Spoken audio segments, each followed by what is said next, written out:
মনোবীক্ষণ polyclinic, চিকিৎসার জগতে এক দশক। এখন এখানে সব বিষয়ে ডাক্তারবাবু একসাথে তলায়। ফোন করুন 7477799515 এই নম্বরে।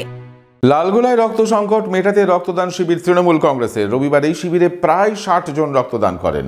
বহরমপুর শহরেই 4 star deluxe premium hotel with luxury and comfort golden retreat.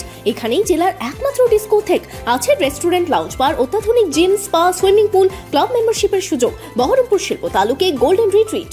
সাংগঠনিক কর্মকাণ্ডের পাশাপাশি সামাজিক দায়বদ্ধতা থেকে রক্তদানে এগিয়ে এলো লালগোলার তৃণমূল নেতা কর্মীরা। পাইকপাড়া অঞ্চল তৃণমূলের পক্ষ থেকে রবিবার রক্তদান শিবিরের আয়োজন করা হয়। এদিনের শিবিরে উপস্থিত ছিলেন বিধায়ক মোহাম্মদ আলী। রক্তদান জীবনদান, রক্তদান মহৎদান, এগুলো প্রচলিত কথা, নতুন করে এই বিষয়ে বলার কিছু নেই। ফলে রক্তদান শিবিরের গুরুত্ব, তাৎপর্য, তার প্রয়োজনীয়তা এগুলো সবটা বহুল চর্চিত, সকলেই কম বেশি এই বিষয়ে অবহিত।